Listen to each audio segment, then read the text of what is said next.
Oke, teman-teman kita lanjutkan. Kalau di video sebelumnya kita sudah membahas mengenai bagaimana cara menentukan incremental cash flow ya. Pertama, kita harus hitung dulu mana yang betul-betul cash flow yang berkaitan dengan project. Itulah incremental cash flow ya. Dengan membandingkan antara income statement sebelum dan sesudah project tersebut kita eksekusi ya. Nah, nanti selisihnya itulah incremental cash flow. Hanya saja perlu diperhatikan ya, ada beberapa hal yang perlu kita identifikasi. Nah, bisa dikurangi atau ditambahkan dari si incremental cash flow yang sudah kita peroleh.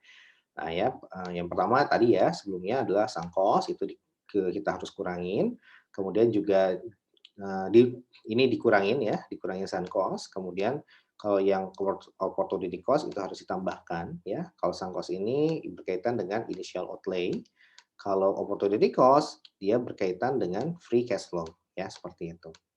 Nah, kemudian kalau untuk, synergistic effect, dia bisa berpengaruh positif atau negatif terhadap free cash flow, ya, seperti itu. Nah, sekarang kalau, mana lagi ya, financing cost ini pun harus dikeluarkan dari si free cash flow. Nah, seperti itu ya.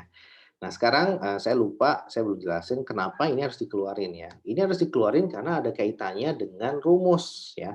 Dengan rumus apa, Pak? Dengan rumus dari si NPV ya. Rumus NPV itu kan pada dasarnya sigma free cash flow ya, dibagi dengan satu plus I pangkat N ya, dikurang dengan initial outlay, itu kan ya, itu adalah NPV. Nah, di sini pada dasarnya, kita harus kalau kita menggunakan laporan keuangan, income statement, maka free cash flow ini biasanya adalah net income, ya, net income. Nah, ini sudah termasuk dengan interest expense ya. Sudah memperhitungkan interest expense maksudnya ya. Nah, perlakuannya gimana kalau interest expense terhadap net income? Perlakuannya adalah interest expense ini akan mengurangi net income. Oke ya, mungkin tandanya bukan positif tapi negatif ya. Nah, seperti itu ya. Nah, mengurangi net income ya. Net income itu akan mengurangi interest expense itu akan mengurangi net income ya. Nah, sementara di sini I-nya, ini adalah COC, cost of capital. Ada 2, ada COD, cost of debt, dan ada yang kedua adalah COE, cost of equity. Nah, dalam menghitung cost of capital, nanti COD ini dikali dengan satu min T, gitu. Satu dikurang pajaknya berapa? Ya, kok pajaknya? Satu min, oh iya, satu min T ya, dikurang pajaknya. Dan juga dia sudah memperhitungkan ini kan COD ini adalah interest ya, interest rate ya, seperti itu. Nah, coba bisa dibayangin nggak maksudnya yang bawahnya I-nya itu adalah interest rate dari si COD ya, meskipun COC ini ya nanti ditambahin ya antara, COD atau interest rate dari si, debitor ditambah dengan cost of equity, ini dengan menggunakan CAPM ya, CAPM. Nah, seperti itu. Nanti kita proporsionalkan hasilnya dapat berapa persen misalkan ya, X persen. Nah, seperti itu. Nah, sehingga pada dasarnya yang membentuk cost of capital itu adalah interest rate juga salah satunya. Dari apa? Dari utang. Sementara FCF ini net income itu pun dari interest expense ya, sudah memperhitungkan interest expense dikurangi terlebih dahulu. Artinya apa? Efek interest expense ini terjadi double counting kalau seperti ini. Di FCF udah diperhitungkan, di I-nya juga udah diperhitungkan. Nah, seperti itu. Nah, inilah double counting, that's why ini harus dikeluarkan, gitu ya. That's why yang dalam menghitung free cash flow ini, yang net income-nya harus ditambahin dulu dengan si interest expense ya, seperti itu ya. Artinya efek interest expense ini harus dihilangkan, ya, dihilangkan. Nah, seperti itu ya. Oke, nah sekarang, melanjutkan dari penjelasan tadi, kita akan lihat rumusnya. Tuh, rumusnya seperti ini ya. Rumusnya adalah pada dasarnya yang tadi ini, yang Tilpen ini baru operating cash flow, ya baru operating cash flow aja. Belum free cash flow ya, masih operating nih ya, kalau setelah konversi dari si KSO ke Tiltman gitu ya. Ini kan KSO yang sebelah sini, Tiltman yang sebelah kiri ya. Nah, Tapi itu bukan free cash flow. Untuk mendapatkan free cash flow, maka kita harus mengurangkan lagi dengan si Capex ya.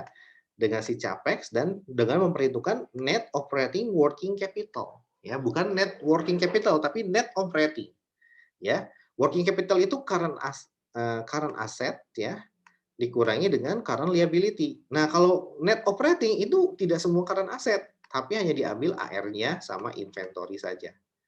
Nah, gitu ya. Nah, si L-nya diambil ya akun payable saja, gitu ya. Oke, nah sekarang, setelah memperhitungkan operating cash flow ini sudah dapat, kita kurangi dengan Capex ya, kenaikan dari capital expenditure, dikurang dengan kenaikan dari, net operating working capital. Artinya, eee, delta AR ditambah dengan delta inventory dikurangi dengan delta AP, ya gitu ya. Nah, seperti itu. Barulah kita mendapatkan berapa free cash flow-nya. Nah, inilah yang akan masuk ke perhitungan NPV. Oke, nah sekarang, depreciation expense itu gimana cara ngitungnya? Ya gampang ya. Jadi depreciation expense itu adalah cost of equipment ditambah dengan, cost yang attributable ya, cost attributable untuk menyiapkan agar aset tersebut bisa dipakai gitu ya, kalau dalam istilah akuntansinya. Nah, barulah dikurangi dengan nilai sisa ya, residual value dibagi dengan masa manfaatnya. Masa manfaat ekonomis ya, bukan masa manfaat fisik dari si aset ya. Nah, barulah nanti kita, dapatlah depreciation expense-nya ya untuk menghitung yang ini ya, untuk menghitung operating cash flow-nya. Oke, tapi ini bisa diperoleh dari mana? Dari si, CLK ya, bisa dilihat, oh ternyata depreciation expense-nya berapa ya. Nah, kemudian baru working capital ya tadi ya, increase in AR ditambah inventory dikurang AP, tidak semua working capital ya, seperti itu. Nah, kemudian, ya kita dealing with Capex ya, Capex yang ini ya, capital expenditure. Maka ketika ada capital expenditure, maka kita harus menambahkan kembali si salvage value-nya. Kenapa? Karena salvage value ini adalah nilai sisa yang diharapkan akan terjadi pada akhir masa manfaat. Either itu kita jual, maka kita akan berhasil merealisasikan nilai sisa tersebut ya. That's why itu ditambahin ya. Oke, nah sekarang ada yang kedua ya. Jadi setelah kita menghitung berapa cash flow-nya ya, kita harus proyeksikan ya, baik dengan melakukan forecasting. Nah, forecasting itu rumusnya seperti ini ya, tadi ya, OCF, operating cash flow, dikurang dengan increase in capital, Capex, ya, capital expenditure dikurang dengan increase in net working capital. Tadi sudah kita bahas apa saja unsurnya. Nah, yang kedua kita dalam forecasting, ya, forecasting itu kan berarti memprediksi ke depan berapa cash flow-nya, ya, free cash flow-nya.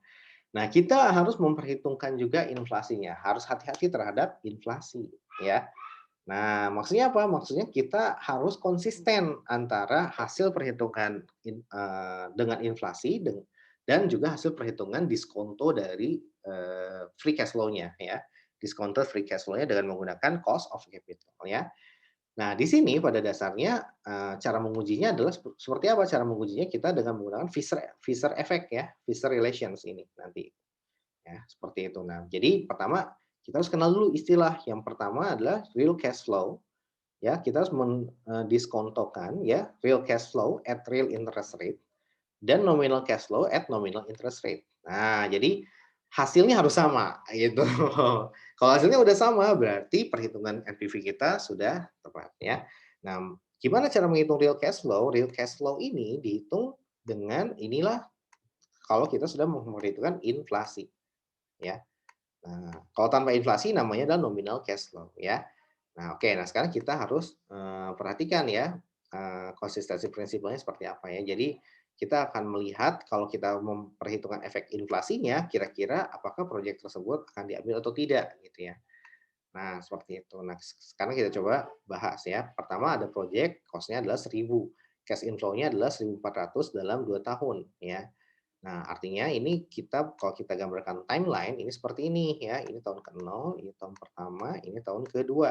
Maka 1.400 akan ada di tahun kedua ya. Tahun pertamanya berapa? Tahun pertamanya ya 0 ya. Kemudian tahun ke-0-nya berapa? Ada project cost-nya 1.000 ya, minus 1.000 gitu ya. Nah, seperti itu.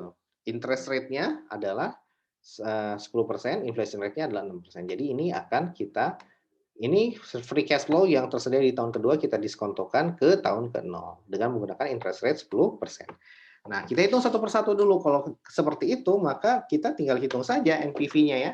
NPV-nya itu ya udah tinggal 1.400 dibagi dengan 1 plus I. I-nya berapa? I-nya 10%.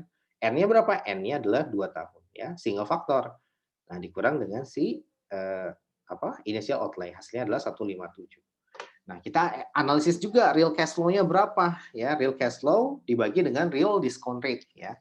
Nah, real cash flow-nya berapa? Real cash flow-nya kita bagi dengan tarif inflasinya. 1.400 dibagi dengan 1 plus 6% ya. Hasilnya adalah 1.246. Ya, duanya ini adalah 2 tahun M-nya ya. Nah, baru kita hitung real interest rate-nya. Real interest rate-nya gimana cara menghitungnya? Cara menghitungnya adalah dengan menggunakan Fisher relation. Nah, Fisher relation itu seperti apa? Seperti ini ya. Langsung aja dah kita hitung real rate-nya ya. Ini sudah kita pelajari di mana? Di pertemuan ke 5 kalau nggak salah ya. Pada saat TM5 ya. TM5 ini tentang debt valuation ya, debt valuation. Debt val ya, seperti itu. Nah, jadi sama dengan 1 plus nominal rate dibagi dengan 1 per inflation rate dikurang 1. Nah, 10% ini nominal rate-nya dikurang dengan dibagi dengan 1 plus inflation rate-nya 6%. Ini adalah real rate-nya ya, seperti itu. Setelah memperhitungkan efek inflasi. Ya udah kita masukin berarti. Tuh, kita masukin ke dalam rumusnya ya. Caranya gimana? Dengan menghitung real cash flow dibagi dengan real discount rate-nya. Real cash flow-nya berapa? 1.246 dibagi dengan discount rate-nya berapa? 1.038. N-nya berapa? 2 ya. Dikurang dari 1.000. Ternyata hasilnya adalah sama. Ya, konsisten ya, seperti itu. Oke, nah kalau kayak gini kan sama-sama NPV-nya itu positif ya. Ini positif, ini juga positif ya. Dan ini sudah sama ya. Kalau udah sama berarti sudah aman. Oke, sip ya. Project diterima kalau gitu. Oke, nah sekarang setelah kita memforecasting dengan menggunakan efek dengan mempertimbangkan efek inflasi, kita akan lihat apakah hasilnya konsisten atau tidak. Maka selanjutnya adalah kita harus memperhitungkan replacement ya. Seperti apa itu kita akan lanjutkan pada video selanjutnya.